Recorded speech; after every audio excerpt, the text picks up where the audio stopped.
up into the low 90s tomorrow. Heat index close to 100, and we could see some isolated storms this weekend. I'll have all the details coming up.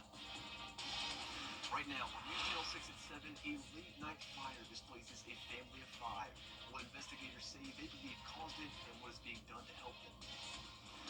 Plus, hurricane season is quickly approaching. How the Palmetto State is preparing.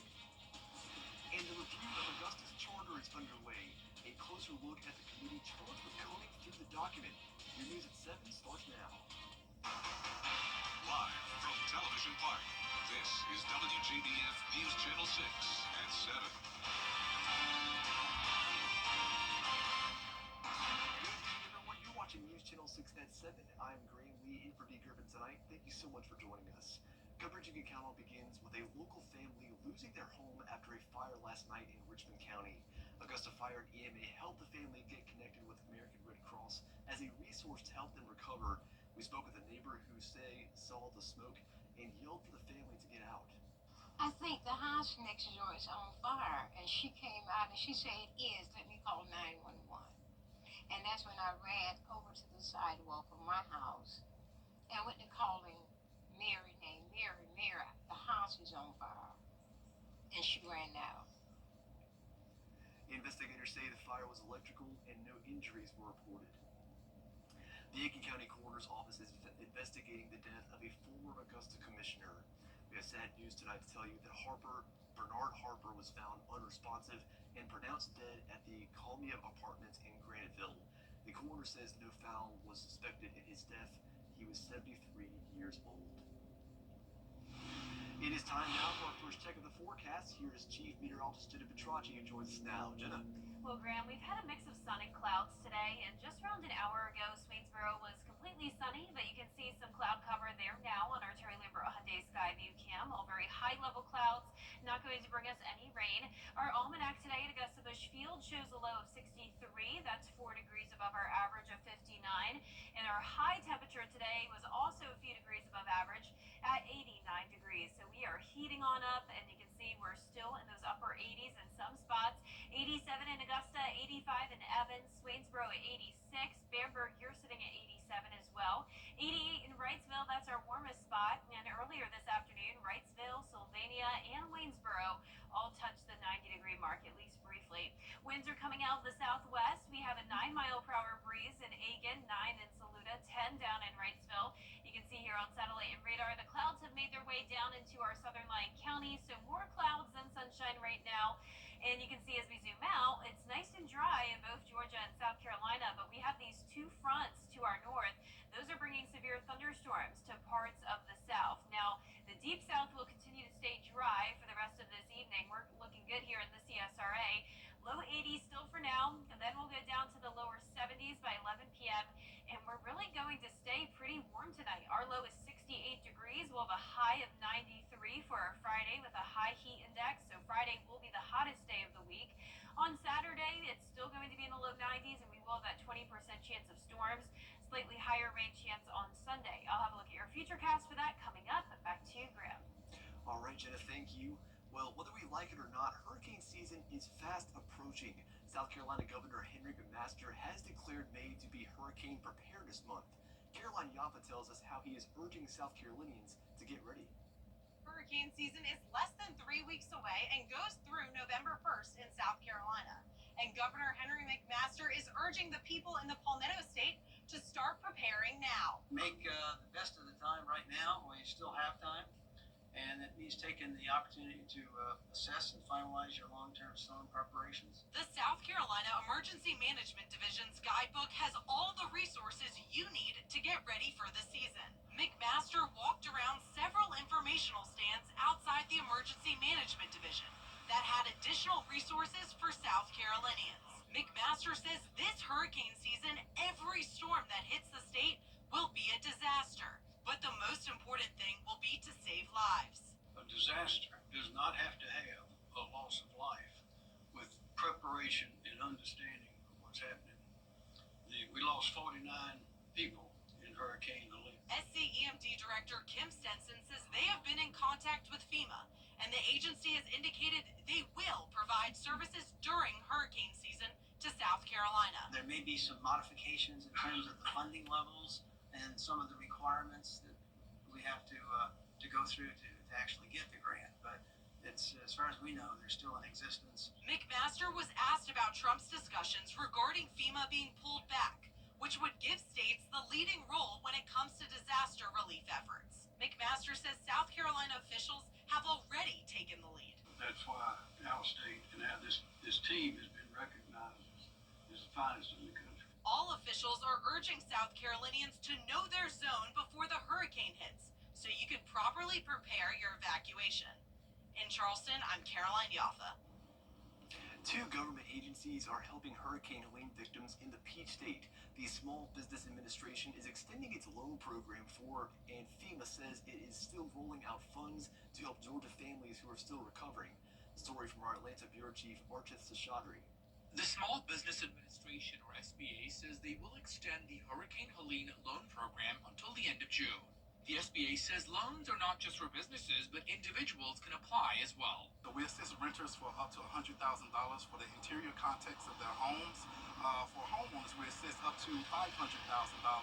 They also qualify for an additional 20%, whatever the amount they were approved for mitigation purposes, to be able to be more resilient to a storm in the future. So retaining walls, sub pumps, actually lifting the foundation of the home itself. Another program is the Low-Interest Economic Injury Disaster Loan, which allows businesses and nonprofits to pay for ordinary expenses to recover from revenue losses. FEMA says they've already received around 400,000 applications for hurricane relief due to the influx of cases here in Georgia. Now, they've already paid out around $364 million, plus they've shelled out nearly $500 million for public infrastructure improvements, things like fixing road, bridges, and downed trees. The SBA says you can get a loan for up to $2 million for up to 30 years, but you have to apply to see which program you qualify for. That we are a safety net. If you have spent out-of-pocket expenses to pay for damages because you are waiting for additional assistance, you can apply. If you have credit card debt that you want to pay off because of this, you can apply. We assist the insured, the non-insured, and the underinsured. Meaning, if you're in a situation where you're waiting for an insurance claim to go through, you can go ahead and apply with us. And once you get your insurance claim, you can use that insurance claim to pay off the funds. The SBA says there is no application fee, no prepayment penalty, and no payment for the first 12 months. Reporting in Atlanta, Archith Seshadri, Atlanta Bureau Chief. The group looking at possible changes to Augusta's government hear from those who know it well. 3 former commissioners, Ben Hassan, Moses Todd, and Marion Williams, all going before the Charter Review Committee today. The 3 have more than 30 years experience on the commission and say changes to give the mayor or administrator more powers are not needed. We've encouraged everyone to keep their mind open. There's a lot of information that should be filtered into these decisions. But I would say to the citizens of Augusta, Richmond County, are you happy with the way things are going? Or is it possible that the structure laid out needs some tightening, some clarity, and some chain of command? Committee members were surveyed on what needs to change in the government, what should stay the same, and what fears do they have about the process, and their secret answers were given to the UGA School of Government for discussion at the next meeting. The Augusta Planning and Development Department wants your input on the current zoning ordinance. The current one is from the 1960s, so a new one could help design the Garden City of the future. It's easy to have your voice heard. Head over to augusta.ga.gov, then scroll down to Zoning Ordinance Update and click on Take the Survey. Answer 11 questions, then click Submit. We want to get your input on how you want to see your communities from a green space perspective, from infrastructure and sidewalks, to how do you want your downtown to look, how do you want your riverwalk to look. We want to get your opinion about what you feel Augusta should look like moving forward. Again, we always talk about the future of Augusta, but it's important for us to understand that the future is here. The last day to take part in the survey is June 1st. The Georgia Department of Transportation and local law enforcement are urging the public to obey traffic laws. The Richmond County Sheriff's Office has responded to 3 deadly crashes in just the last 2 weeks, including the crash on Peach Orchard Road that killed 8-year-old Camden Poole. Data from GDOT shows nearly 100 deadly crashes happened across the CSRA last year alone. Common causes are falling too close and failing to yield. Law enforcement is seeing an increase in drivers not obeying traffic signals. People do not like slowing down at yellow lights. So when the light turns yellow, that doesn't mean speed up to make it through the intersection. If that happens and more people did that, it will cut down on a lot of our vehicular accidents, and especially will cut down on our fatalities as well. Law enforcement says it's also a critical time to follow the rules of the road as Memorial Day is less than 2 weeks away, marking the start of the 100 deadliest days. Coming up, one of the country's largest retailers announcing they're raising prices. Details after the break. Hey there, Georgia. I'm John Crow with your cast. Zorine Shah, ABC News Los Angeles. Get ready for some hot and humid weather with not much rain to cool us down. Just a 20 to 30% chance of showers and storms over the weekend. And then I'll have a look at what will happen with the temperatures as we go into next week. Stay with us. We're ready, so let's go.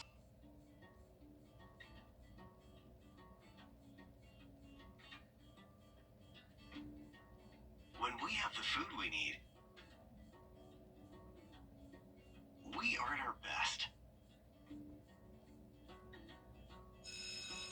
We push further. We rise higher. We unlock our full potential. When we are at our best, we have more to offer the world around us.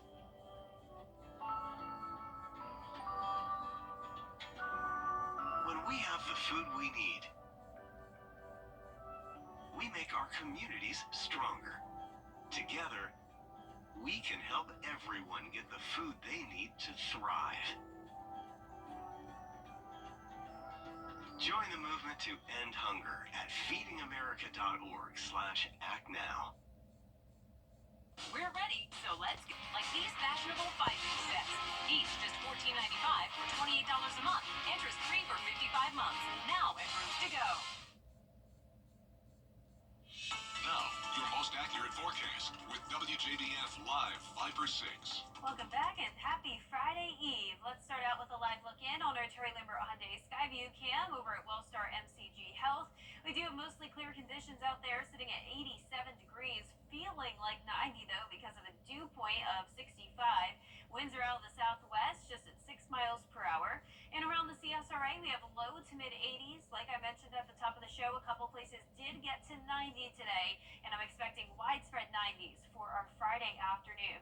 Here's a look at satellite and radar. The clouds have taken over a good portion of the area, but all very high-level clouds, so it's still looking mostly clear out there. You can see on our satellite and radar across the southeast, we're seeing just cloud cover for now, but parts of Tennessee and Arkansas are under a severe thunderstorm watch. Well, it just expired a little bit early. Originally it was set to expire at 8, but the storms there are weakening. We also have some storms over towards the east coast, though, under another severe thunderstorm watch. And you can see for us tomorrow, that cold front will be getting closer, but I'm still not expecting any rain for now. Just a little bit more cloud cover tomorrow, starting out pretty warm at 70 degrees, then climbing into the lower 90s. Our forecast high for Augusta is 93 tomorrow, and that comes just 3 degrees shy of our record of 96 set back in 1944. So with this type of heat, with the humidity combined, we do have a high risk of heat stress potential for several CSRA areas throughout the peak heating of the day tomorrow afternoon. Now, we will start to see a breeze, though, Friday night. That'll feel nice. And the winds will pick up the pace overnight. So keep this in mind. You want to secure any loose objects that could easily blow away. That's up to around 35 miles per hour early Saturday morning. And it's all because of that cold front getting closer to us. You can see by Saturday evening, still a bit of a breeze, but not as bad. The breeze will feel nice, though, up on the lake. But keep in mind, we do have that 20% chance of rain and storm. So you do not want to be on the water if you hear any thunder. Mostly cloudy skies in the afternoon, a little bit more sunshine later on in the day. High UV index of 6 for our Saturday. So a summer lake weekend for sure. Hot conditions with isolated storms due to this cold front bringing us enough lift to produce some showers and storms in the afternoon. And with all the heat and humidity, that gives us the fuel we need for some of these storms to get strong to severe, unfortunately. So Friday at 6 p.m., we're still dry. Then here comes this cold front Saturday morning. We'll have the chance of some showers and storms Saturday morning, but then Saturday night looks dry. This front will stall out over the area, though, on Sunday, bringing us a slightly higher chance of rain, but still not looking to be a complete washout. Now, here it is closer to home on Saturday. The highest chance of rain will be north of I-20. You can see as we head further into the afternoon, we're looking mostly dry, and those clouds will start to clear, but then the rain chance picks back up on Sunday. As of now for Saturday, we're under a low threat of damaging wind gusts and hail. Once again, it's not going to be a lot of rain, but any storms that do form could become strong. Now, that 10-day forecast is showing highs in the 90s on Friday, a low of 68 going into Saturday morning, that 20 to 30% chance of rain over the weekend, and then next week another 40% chance on Wednesday, and that'll bring some cooler temperatures afterwards down into the upper 70s for highs on Friday. Looks like a pretty good day tomorrow. I'm going to Thunder River Evans tomorrow night in Columbia County, and a lot of people are going to be there, hoping for some good weather, so that looks good. Yeah, glad there's no rain. Yes, speaking of events going on tomorrow, the 4th annual Mental Health and Wellness Fair is coming to Tabernacle Baptist Church this weekend. The goal is to promote the importance of mental health and reduce the stigma of asking for help. The free event is open to the public, and all ages are encouraged to attend. I would believe that you need Christ and a counselor. You know, I believe that God empowers people with the educational ability, but also the sensitivity that can help us navigate through some very thorny patches of life. I myself believe in therapy, and it's been very helpful for me as I've had a rough last year losing my grandmother and other things. And so I know personally how beneficial it's been. And so we want to make sure that our community knows that this is a journey you don't have to do in isolation. The Mental Health and Wellness Fair is Saturday from 10 a.m. to 2 p.m. at Tabernacle's Family Life Center on Laney Walker Boulevard. We have the registration link along with this story, which you can find on our website, WJBF.com. We'll be right back. Tell me something about yourself. Tease today at Gerald Jones Honda. It's traumatizing when you have a sick child. Then you are tired, very, very tired. The doctors told us, you are a part of the medical team. You need to sleep, eat, drink, shower, because when you are healthy, you can take care of your child. The Ronald McDonald House is next to the hospital. They have a washing machine, kitchen, beds were very good, but it's also being with parents of other children that are sick. So you can talk and you can cry and maybe you can laugh, but it's very important for healing yourself. The house understood what our needs were. There was someone that gave you a hug, a cup of tea, and that's very important, just to have someone who is taking care of you a little bit.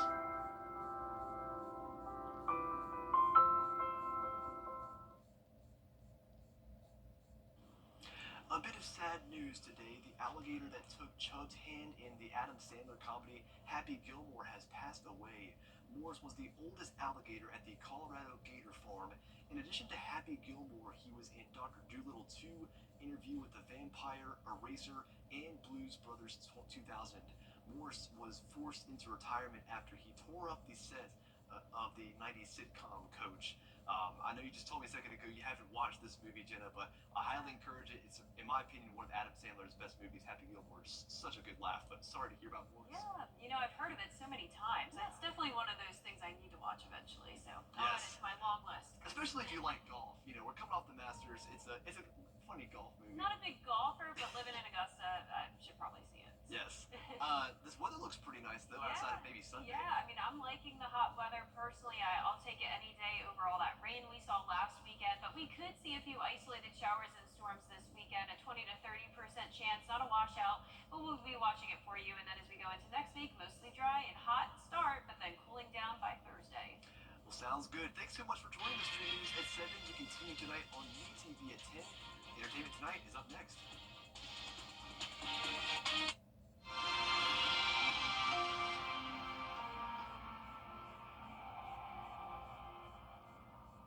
Foundation Settlement can